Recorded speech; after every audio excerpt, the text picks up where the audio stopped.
जी हाँ, creative freedom कहा जाता है। मतलब क्रिएटिव फ्रीडम के नाम पर डिजिटल जिहाद की आजादी है। क्रिएटिव फ्रीडम के नाम पर हिंदू देवी देवताओं के अपमान की आजादी है। क्रिएटिव फ्रीडम के नाम पर हिंदू देवी देवताओं को गाली देने की आजादी है। और क्रिएटिव फ्रीडम के नाम पर प्रधानमंत्री पद या देश के अपमान की आजादी है क्या? सबसे पहले तस्वीर देखिए आप। ये तस्वीर के साथ मैं शुरू करना चाह रहा हूं। मतलब आप देखिए, हाथ में त्रिशूल, भोले का रूप, नाम शिवा। हाथ में त्रिशूल, भगवान शिव का रूप और नाम शिवा, और जुबान पर भद्दी भद्दी गालियां। भगवान शिव का रूप, हाथ में त्रिशूल, नाम शिवा और जुबान पर भद्दी भद्दी गालियां। ये वेब सीरीज तांडव के प्रमोशन से जुड़ा एक ट्रेलर है और सीरीज के प्रमोशन के लिए हिंदू देवी देवताओं और हिंदू भावनाओं का अपमान कि देश में दरअसल अभिव्यक्ति के नाम पर, अभिव्यक्ति की आजादी के नाम पर यह कौन सा शर्मनाक मजाक हो रहा है। सोचिए, क्या यह संयोग है? बहुत ध्यान से सोचिएगा। पिछले कुछ महीने में जितनी भी वेब सीरीज पर विवाद हुआ, सब हिंदू भावनाओं का मजाक उड़ाने का आरोप लगा। ये कौन सा फॉर्मूला है जिसमें स्क्रिप्ट आपकी भले ही 3rd ग्रेड हो, एक्टिंग भले ही बेकार हो, प्रमोशन के लिए पैसा ना खर्च करना हो, बस एक 15 सेकंड का सीन डाल दीजिए, हिट। फ्लॉप सीरीज को हिट करने का यह फॉर्मूला है। यहां ही विवाद नहीं है सिर्फ हिंदू धर्म को अपमान करने का। हिंदुस्तान में कैसे जातियों में उलझाया हुआ हिंदुस्तान को दिखाया गया, छोटी जाति बड़ी जाति बताकर कैसे खाई पैदा की जाए, देश को कैसे छोटा दिखाया जाए। प्रधानमंत्री के पद, प्रधानमंत्री गालियां दे रहे भद्दी भद्दी।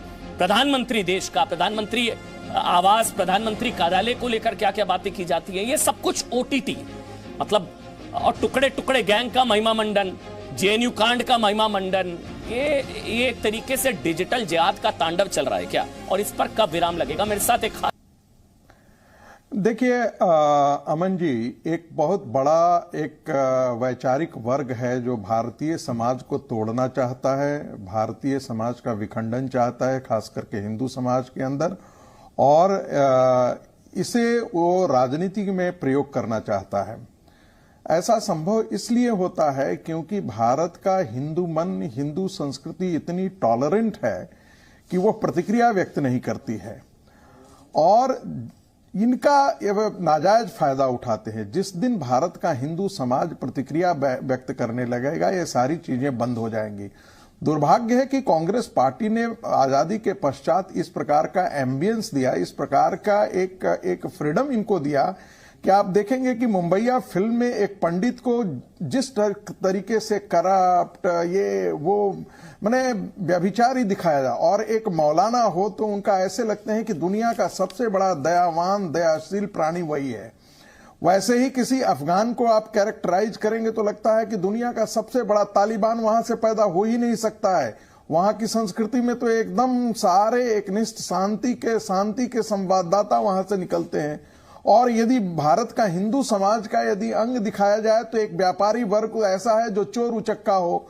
तो ये मुंबईया फिल्म की एक प्रकार से हिंदू समाज के अंदर जो, ठीक है कमियां होंगी, लेकिन उसको बढ़ा चढ़ा करके उसके बारे में बात करने का, उसको जलील करने का ये एक अभियान मुंबईया फिल्म के मसाले का हिस्सा रहा है।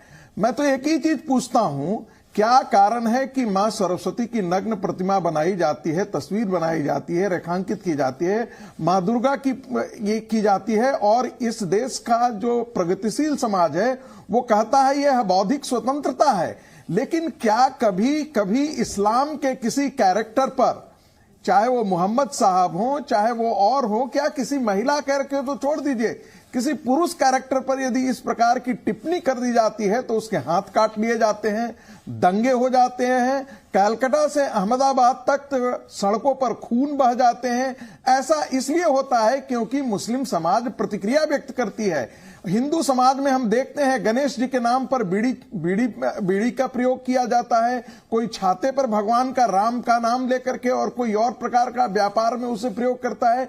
क्योंकि हिंदू समाज ने, जो हिंदू समाज जिसे विवेकानंद जी ने कहा था, कभी क्रिश्चियन मिशनरीज के संदर्भ में कहा था कि यदि प्रशांत महासागर का सारा कीचड़ भी उछाल करके यदि हम क्रिश्चियन मिशनरी पर फेंक दें तब भी वो कम पड़ेगा जितना क्रिश्चियन मिशनरियों ने हिंदू समाज को गाली दिया है और हिंदू समाज के धर्मशास्त्रों का, हिंदू धर्म का माखौल उड़ाया है। आप एक चीज जिस तरफ इशारा कर रहे हैं, विवेक अग्निहोत्री, अब मेरी आवाज आप तक पहुंच रही है। एक सवाल आपसे, उसके बाद मैं बाकी पैनल पर जाऊंगा, मुझे पता है आपको जाना है।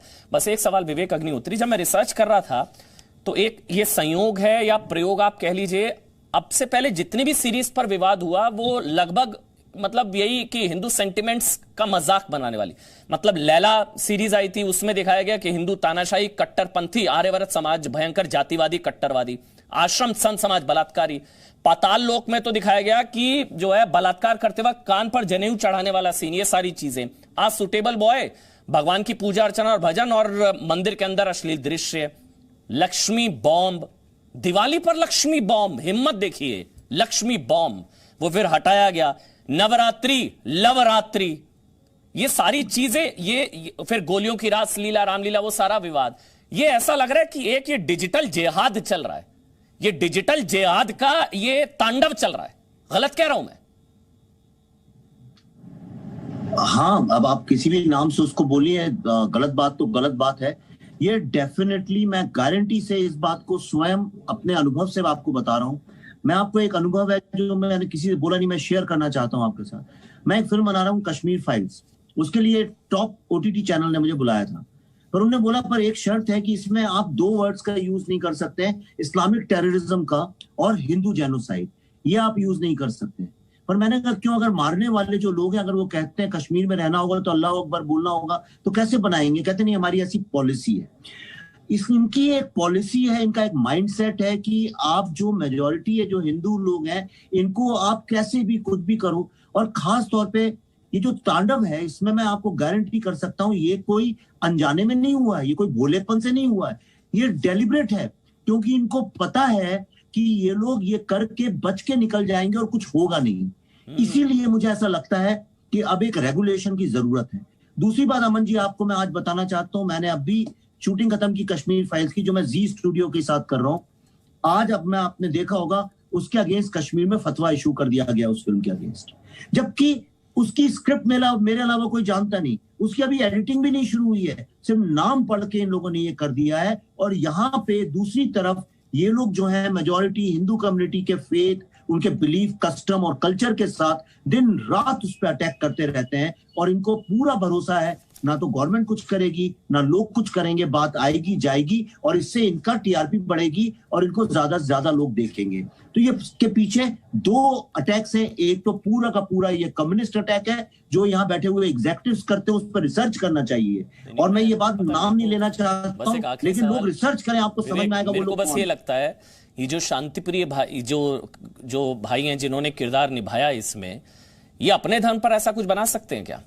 मतलब इन्होंने, ये जो है, नाम नहीं लूंगा, इनका प्रचार मुझे नहीं करना, जिन्होंने शिवा बने और जिन्होंने भोले का किरदार निभाया, ये जो शांतिप्रिय भाई हैं, ये अपने धर्म पर ऐसा कुछ बना सकते हैं? ये क्रिएटिव फ्रीडम अपने धर्म को लेकर नहीं दिखा सकते ना? ये सवाल ही नहीं उठता है। ये तो एक्टिविस्ट है, ये तो जाने माने एंटी हिंदू एक्टिविस्ट है।